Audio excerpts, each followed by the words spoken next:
Selamat pagi, sejahtera, shalom Ibu Bapak, Saudara-saudara jemaat sejahtera di DKI Jakarta yang diberkati Tuhan.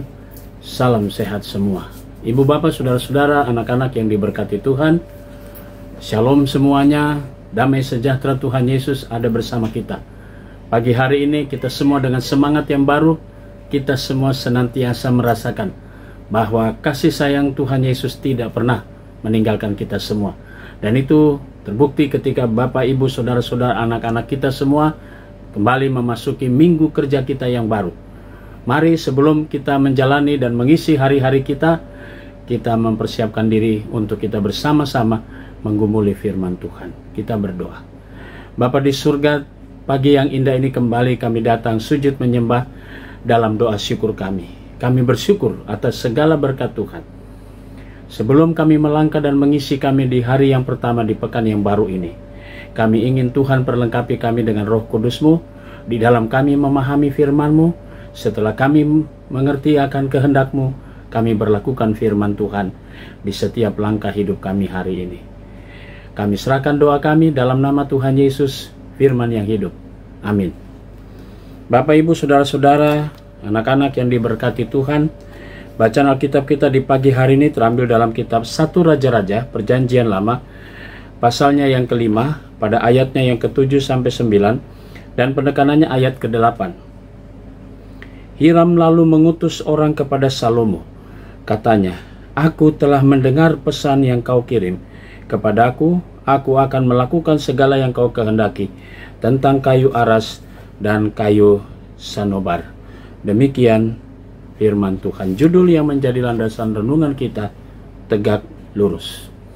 Bapak, Ibu, kekasih Tuhan Yesus Kristus, anak-anak yang diberkati Tuhan, kisah perjalanan seorang pemimpin yang saat itu dalam perjanjian lama, ketika Israel setelah dibawa kepemimpinan Daud yang punya kerinduan untuk membangun rumah Tuhan, dilanjutkan oleh anaknya yang kemudian menjadi raja atas pilihan Tuhan, bahwa yang melanjutkan kepemimpinan Daud yaitu Salomo.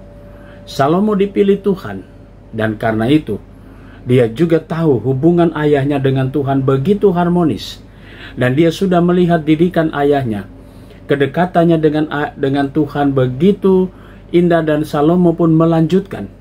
Bahkan sebelum dia menerima jabatan sebagai seorang raja, ia pun datang menghadap Tuhan dan meminta bukan soal kekayaan, harta benda dan semuanya, tapi soal hati yang berpengertian. Sejak saat itulah Tuhan melengkapi dan memenuhi semua, sehingga Salomo menjadi raja yang terkenal. Begitu terkenalnya tapi dia tidak sombong. Begitu populernya Salomo tapi dia tidak tinggi hati. Dia tetap mengandalkan Tuhan, tegak lurus dalam memberlakukan kehendak Tuhan. Karena itu dalam melanjutkan kepemimpinan setelah pasca kepemimpinan Daud, Salomo pun tidak pernah melupakan apa yang sudah dirancang ayahnya. Dan Tuhan pun berfirman bahwa bukan dia yang membangun bait suci, tapi keturunannya, tapi anaknya yaitu Salomo yang akan mendirikan bait suci bagi Tuhan. Nah, karena itu bacaan kita hari ini tetap dalam hubungannya, dalam persahabatan dengan Raja Hiram tadi. Salomo pun mendapatkan apa yang menjadi kerinduan untuk membangun bait suci. Hiram memenuhi semua permintaan Salomo. Dia mengirim kayu aras dan kayu sanobar. Jenis kayu ini sangat kuat dan sangat mahal. Dan karena itu Salomo ingin berbuat yang terbaik supaya apa yang diinginkan ayahnya terwujud pada masa kepemerintahannya. Sehingga dia sudah mulai fokus pada pembangunan. Nah, saudara-saudara yang Tuhan Yesus kasihi, dari bacaan ini kita pun bisa melihat bagaimana perjalanan Salomo tegak lurus pada apa yang sudah Tuhan berikan kepada dia. Sebagai jemaat yang hidup di era modern, kita pun diajak untuk tegak lurus dalam prinsip pelayanan kita bersama. Bahwa generasi demi generasi kita punya tanggung jawab untuk mempersiapkan, merancang segala sesuatu demi masa depan pelayanan kita bersama, di mana generasi demi generasi Tuhan sudah dan sedang persiapkan itu. Jadi saudara-saudara, mari kita kembali melangkah. Mari kita berjalan lagi bahwa Tuhan memberkati saudara dan saya, Tuhan memberkati pelayanan kita bersama. Bahkan kalau kita mengandalkan Tuhan dan tegak lurus pada apa yang Tuhan katakan, maka kita pun juga akan mendapat berkat untuk keturunan kita, mereka yang akan melanjutkan. Mari kita siapkan supaya generasi kita kemudian bisa melanjutkan seluruh pekerjaan Tuhan. Karena gereja Tuhan tidak berhenti pada satu masa, dia akan terus berlanjut pada generasi-generasi berikutnya. Selamat berkarya, teruslah kita siapkan masa depan kita dan masa depan untuk generasi kita. Sebab Tuhan inginkan kita menjadi berkat bukan hanya untuk hari ini, tapi untuk masa depan generasi kita. Tuhan Yesus memberkati saudara. Amin.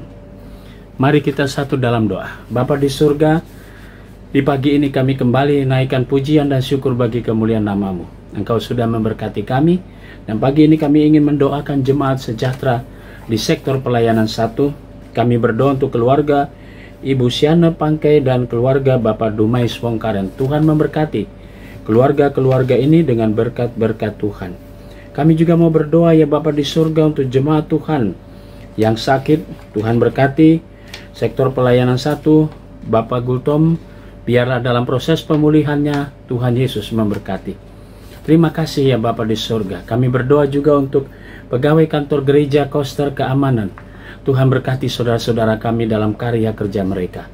Berkati juga akan jemaat-jemaat GPIB dimanapun mereka berada. Berkati juga Majelis Sinode selaku pimpinan. Diberkatilah karya kerja, pelayanan, dan keluarga mereka. Semua unsur yang ada di Majelis Sinode, Tuhan Yesus memberkati. Inilah doa syukur kami. Kami serahkan semuanya di dalam nama Tuhan Yesus, Kepala Gereja kami yang hidup. Amin. Selamat pagi, selamat berkarya, Tuhan memberkati saudara.